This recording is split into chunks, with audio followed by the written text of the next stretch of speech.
네, 박근혜 전 대통령에게 징역 24년에 벌금 180억의 중형이 선고됐습니다. 앞으로 박 전 대통령이 항소에 나설지 궁금한데요. 그동안 박 전 대통령이 재판부를 불신해서 출석하지 않았다는 점에서 어떤 선택을 할지 주목됩니다. 사회부 이건율 기자 나와 있습니다. 자, 국정농단 사건을 다시 한번 짤막하게 요약을 해보면 재판에 넘겨진 사람만 50명이 넘고 이 사람들의 선고 형량을 da 합하면 120년이 넘는다. 뭐 이렇다면서요. 네, 그렇습니다. 1년 6개월 동안 국정농단 수사와 재판이 이어지고 있습니다. 네. 51명이 재판에 넘겨진 상태고요. 현재 재판이 진행 중인데 1심에서 징역형을 받은 사람이 39명입니다. 형량을 더하면 125년이 되는데요.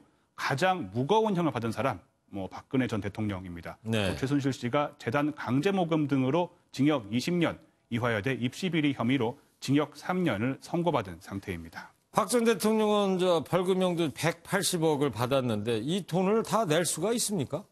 알려지기로는 박 전 대통령의 재산이 78억 원 정도가 된다고 합니다. 그런데 네. 여기서 36억 원을 빼야 됩니다. 왜요? 박 전 대통령이 국정원 특수활동비를 받은 혐의로 재판을 받고 있는데 유죄가 확정되면 받은 돈만큼 추징을 당합니다. 그러면 남는 재산이 40억 원 정도라서 벌금을 모두 내기가 어렵습니다. 벌금을 못 내면 어떻게 되는 겁니까? 네, 어제 재판 중에 답변이 나왔는데 한번 직접 들어보시겠습니다.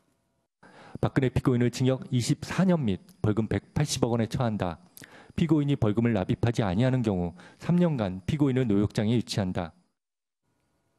네, 40억 원으로 벌금을 내면 남은 벌금이 이제 140억 원 정도가 되는데요. 네. 벌금을 못 내면 구치소에서 노역을 해야 되는데 노역은 최장 3년 동안만 가능합니다. 왜 법으로 그렇게 정해져 있습니까? 3년만 노역할 수 있게? 네, 그렇습니다. 법으로 최장 3년 동안만 노역이 가능하다고 합니다. 네. 이렇게 되면은 3년 노역으로 140억 원 벌금을 내게 된다는 건데요. 이 경우 일당으로 계산을 해보면 일당 1,300만 원 정도가 됩니다. 네. 박 전 대통령이 선고 결과를 어제 듣고 어떤 기분이 들었을지 상상하기가 좀 어려운데 박 전 대통령의 반응이 좀 나온 게 있습니까?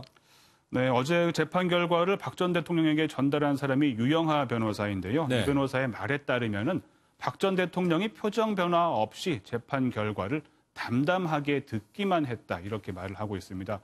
다른 박 전 대통령 가족들의 반응은 아직 알려지지 않고 있습니다.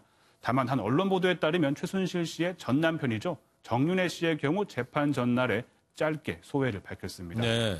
박 전 대통령을 그분 또 최순실 씨를 그 사람으로 가리키면서 그분도 그 사람도 나도 이렇게 되는 게 정해진 운명이었다. 뭐든 지나치면 독이 되는 것 같다는 말을 했다고 합니다. 네.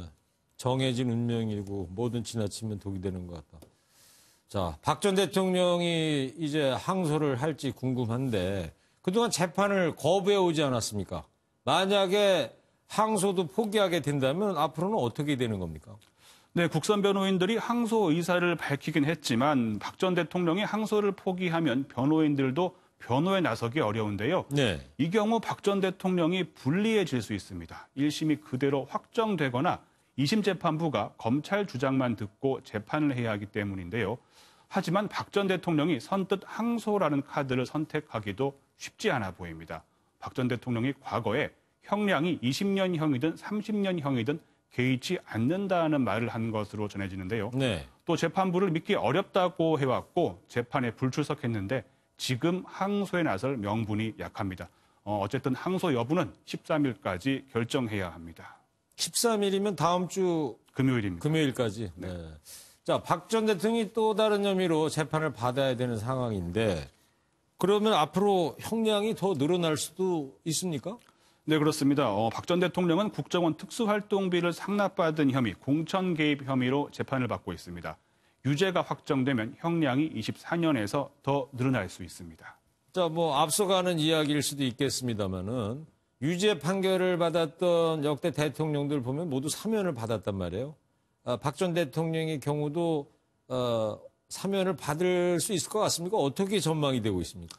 네, 변수가 크게 세 가지입니다. 네. 우선 정치 상황과 국민 정서라는 당연한 변수가 있을 것이고 새로운 변수가 있습니다. 네, 뭡니까? 바로 개헌입니다. 개헌이요? 네, 개헌을 통해서 대통령의 사면 권한이 축소될 가능성이 큽니다. 문재인 대통령이 발의한 개헌안, 또 야당이 추진하는 개헌안도 사면권을 제한하고 있습니다. 현재 상황만 놓고 본다면 과거대로 현직 대통령이 전직 대통령을 사면하기가 쉽지 않습니다. 네, 알겠습니다. 이번 선거로 박근혜 전 대통령은 전두환 노태우 전 대통령에 이어서 실형을 선고받은 세 번째 대통령이 됐습니다. 오는 9일 이명박 전 대통령도 재판에 넘겨진다고 하는데요. 불행한 대통령과 관련된 뉴스 더 이상 들리지 않기를 바랍니다. 이건열 기자였습니다.